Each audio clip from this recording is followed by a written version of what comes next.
C'est un revirement à 180 degrés.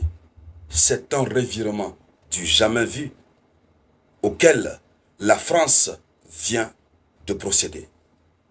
Le président français Emmanuel Macron vient de renoncer à son soutien à Israël.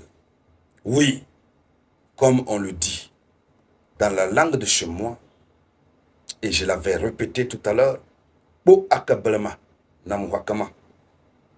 lorsque la matière fécale tache un pantalon, ce pantalon n'a plus de propriétaire.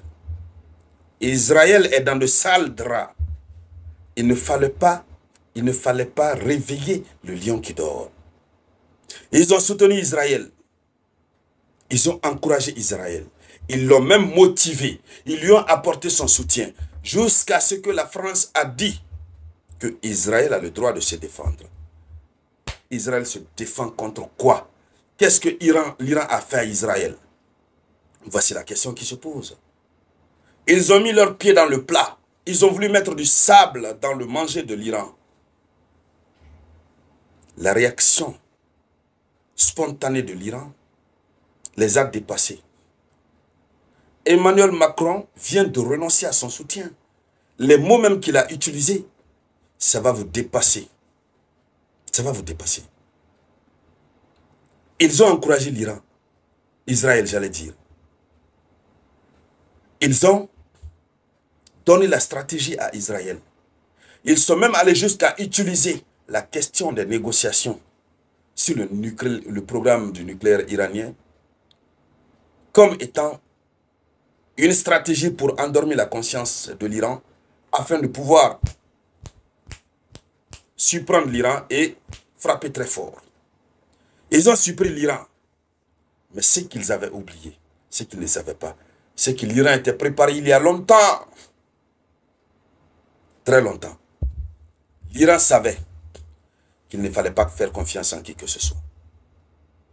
Dames et messieurs, Emmanuel Macron qui a parlé dès le début de la première frappe israélienne contre l'Iran, qui a dit que oui, l'Iran doit continuer et que Israël doit continuer. Dès le début de la frappe israélienne sur l'Iran, il a dit Israël doit continuer puisque Israël a le droit de se défendre.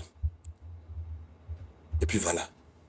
Malgré les critiques des autres pays, la Russie est sortie pour dire non, Israël n'en a pas le droit. De quoi Israël est en train de se prévaloir? Pendant que les négociations sont en cours, Emmanuel Macron a dit laissez tomber tout ça.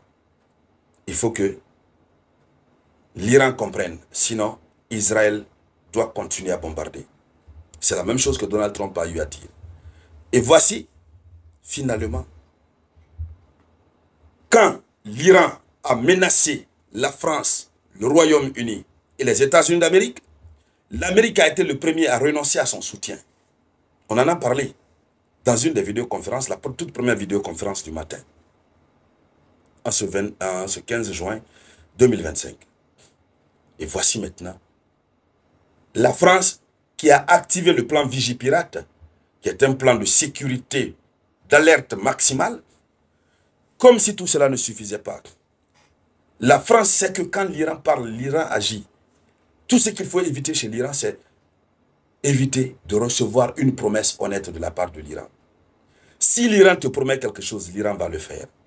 Heureusement, dans ce cas, l'Iran avait dit, si vous aidez Israël, on va vous cibler.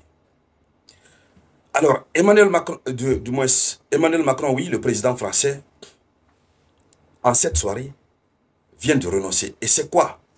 Qu'est-ce qu'il a dit? Allons-y dans les profondeurs. Mais avant de continuer, je vous demande de mettre les likes.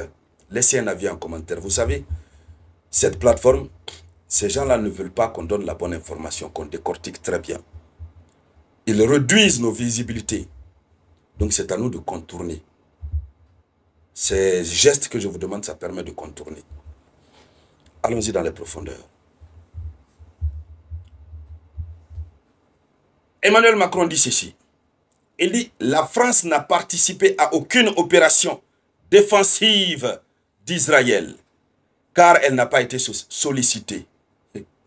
Maranatha, je reprends. Vous avez entendu, je reprends. La France n'a participé, je reprends tout doucement. La France n'a participé à aucune opération défensive d'Israël, car elle n'a pas été sollicitée. On peut faire un revirement comme ça. C'est jurisprudentiel. Ce que Macron vient de dire va rester gravé dans les annales de l'histoire. Envoyez cette vidéoconférence à tous les Africains, qu'ils comprennent la mentalité. Lorsque nous parlons de la France régulièrement, de Emmanuel Macron, les gens pensent que nous abusons. Quelqu'un qui a dit que Israël doit se défendre.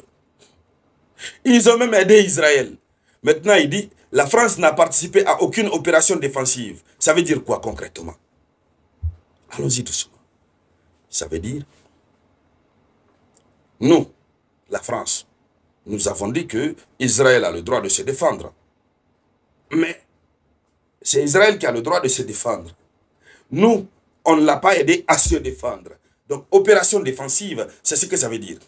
On ne l'a pas aidé à se défendre. Donc, s'il y a un problème, gérez ça entre vous là-bas. On ne l'a pas aidé parce qu'on n'a pas été sollicité. Autrement dit, Israël n'a pas demandé l'aide à la France. Donc, démerdez-vous entre vous là-bas. Ne dirigez pas vos missiles EMAD sur nous ici. Maranatha. Oui. Je vous dis que l'heure est très très grave. Et cette expression, l'heure est grave, je veux trouver un autre qualificatif plus fort que ça. Parce que c'est plus que grave. Nous partons de mal en pire. Les tensions montent. Oui. Ça monte d'un cran.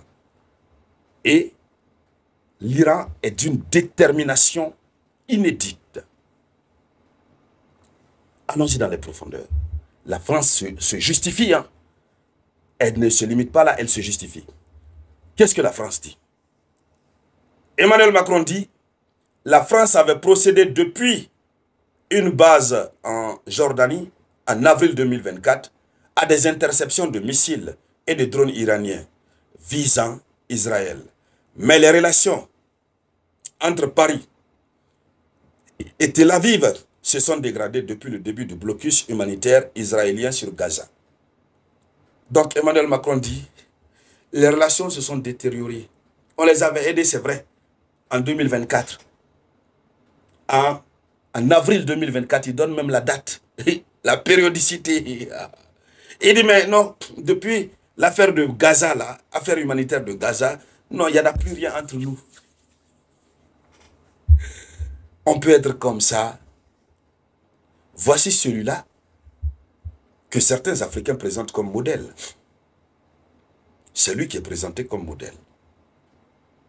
Alors, écoutez, quelqu'un qui est incapable de s'assumer, Vladimir Poutine, lui, dès le 1er juillet, l'a condamné. Il a dit non, Israël ne devrait pas le faire. Israël n'a pas le droit. Il est d'ailleurs allé jusqu'à dire qu'Israël a violé le droit international. Emmanuel Macron, dont le pays se positionne comme étant un pays qui respecte les droits de l'homme, comme un pays qui respecte le droit lui-même, à plus forte raison le droit international, Emmanuel Macron n'a pas pu dire à Israël que Israël a violé le droit international en s'attaquant à l'Iran. Vladimir Poutine a eu à le dire en toute assurance, en toute responsabilité. Et cela n'a pas empêché Donald Trump de prendre son téléphone, to call him, l'appeler, pour commencer à pleurnicher dans ses oreilles, afin qu'une solution soit trouvée. Parce que l'Iran, c'est la fiole de la Russie. L'Iran est le petit sûr de la Russie. Si Poutine veut, quand il parle à l'Iran, l'Iran va écouter lorsque c'est dans l'avantage de l'Iran. D'ailleurs, nous avons appris que la Russie, c'est à l'issue de leur échange avec, à l'issue des échanges de Poutine et Trump, la Russie s'est déclarée être à mesure d'assurer une médiation entre Israël et Iran. Alors, dames et messieurs, voici la une de l'actualité. On continuera de suivre cette actualité. Et je vous dis, ce qui se passe entre Israël et Iran va permettre à beaucoup de nos frères et au monde entier de comprendre les réalités liées à ces Occidentaux. Mesdames, Mesdemoiselles et Messieurs, c'était ça la une de l'actualité. Je vous reviens tout à l'heure avec de nouvelles informations. C'était la voix de votre unique Samouraï.